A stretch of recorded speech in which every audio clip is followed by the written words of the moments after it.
Hey, what's up, everyone? Last week, I did a full review and overview on the Novation Launchkey 61 Mark IV. As I had mentioned in my video, I'm a prior owner of the Mark II, also the Mark I.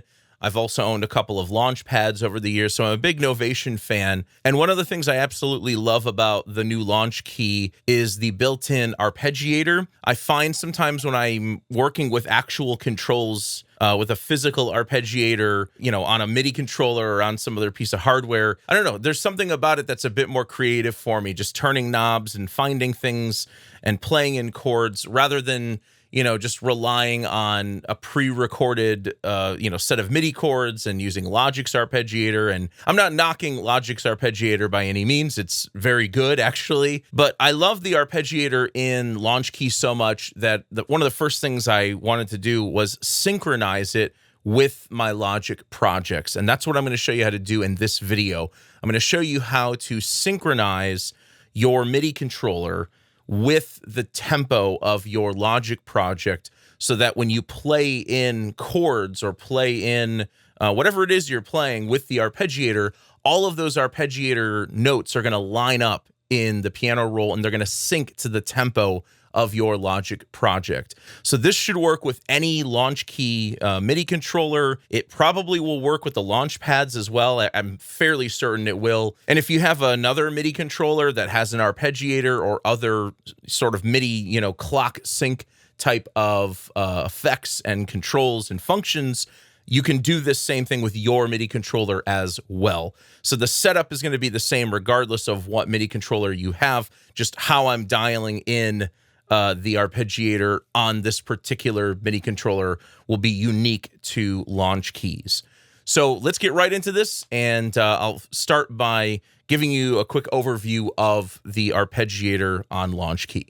Okay, so we're here in Logic. I've got just a basic drum loop here, some little bass hits down here. The drum loop was originally at 70 BPM, but you can see that my project is at 80 BPM. All I've done is I've dragged this in from Splice. I've turned on flex time, put it on slicing. So no matter what tempo I have, the loop will always follow that tempo.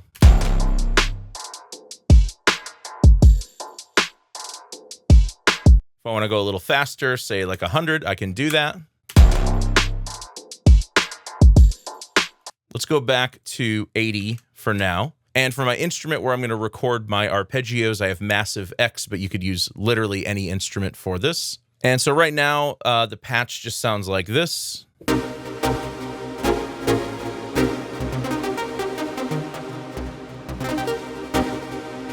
There's two things you need to do. First, you're going to hold the shift button here, and then you're going to press the ARP pattern pad. And what that's going to do is it's going to make your top row of performance pads control your arpeggiator pattern. And there's different functions in here for accents and ratchets and ties. Ratchets are like little doubled notes, like a note repeater sort of thing. And you'll notice there's no arpeggiator because I actually need to turn the arpeggiator on.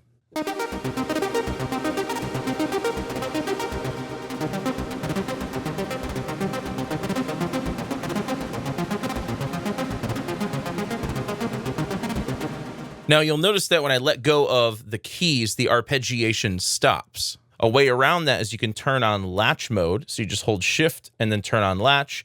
And now I can just play chords. And this gives me time to jump to the next chord, and the arpeggiator will just keep going.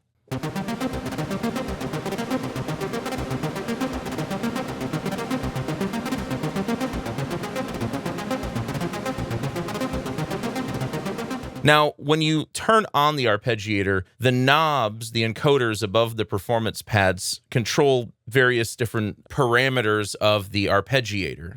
The first one is just the tempo of the arpeggiator, so you can make it go faster or slower.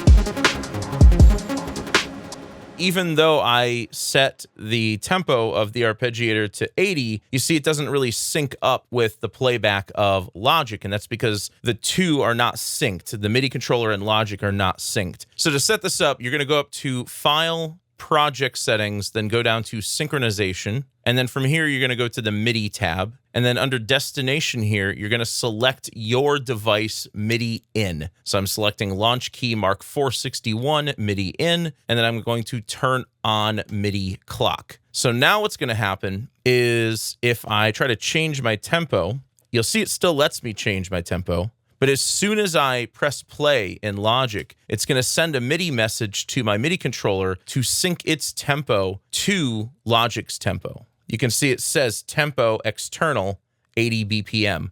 So now what's happening is we're following the tempo of the Logic project.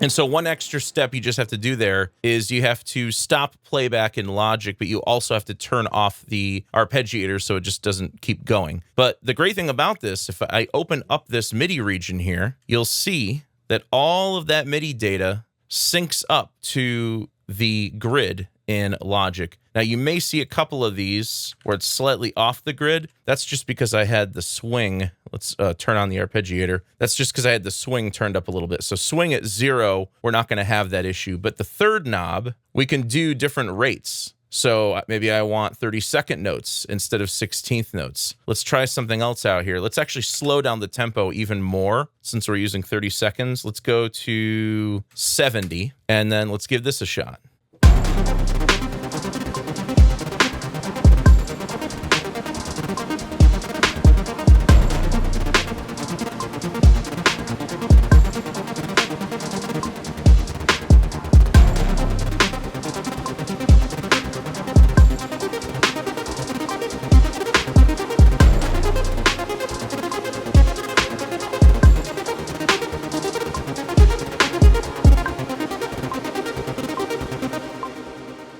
Let's take a look at all of this MIDI data here. Let's go ahead and put this on a 32nd note grid. Let's take a look over here somewhere. And there you go. You can see that all of these MIDI notes are perfectly aligned to the grid, and that's all due to that clock sync that I just showed you, because now the MIDI controller will always follow Logic's tempo. Even if you speed up or change the tempo here, it'll follow that. You can even sort of play around with like the groove here a little bit more. You know, instead of using like straight 16ths or 32nd notes, maybe I want to use a 16th note triplet. So let's take our drum loop here. Let's open up Flex Time and let's quantize this to a 16th note, because that's what it's already set to. All of the rhythms are 16th notes. But let's go ahead and swing this by 66%, which is what I like to call a perfect triplet swing, meaning that if I view the grid now in /24, which is 16th note triplets, you'll see all of those values snap or are very close to triplet values.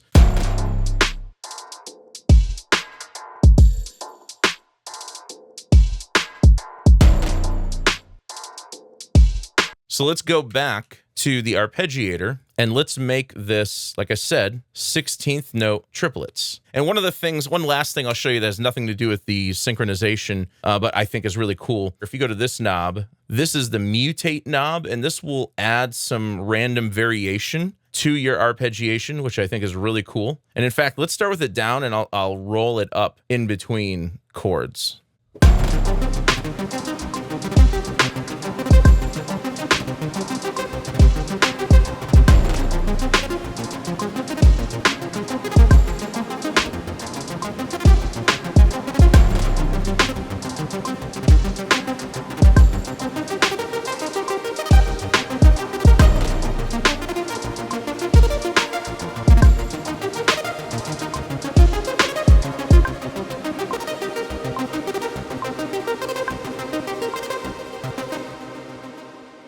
And now I've got this really nice, complex arpeggiator sequence that's got lots of variation in it. It's not just simply outlining the chords that I played. And I didn't even really mess with the gate, or, you know, whether I want this up, down, or random. I think I was just on, yeah, I was on up, but I could even, you know, put this on down, or I could put it on up and down, or up and down 2, or as played, or you could do random. Let's try up and down.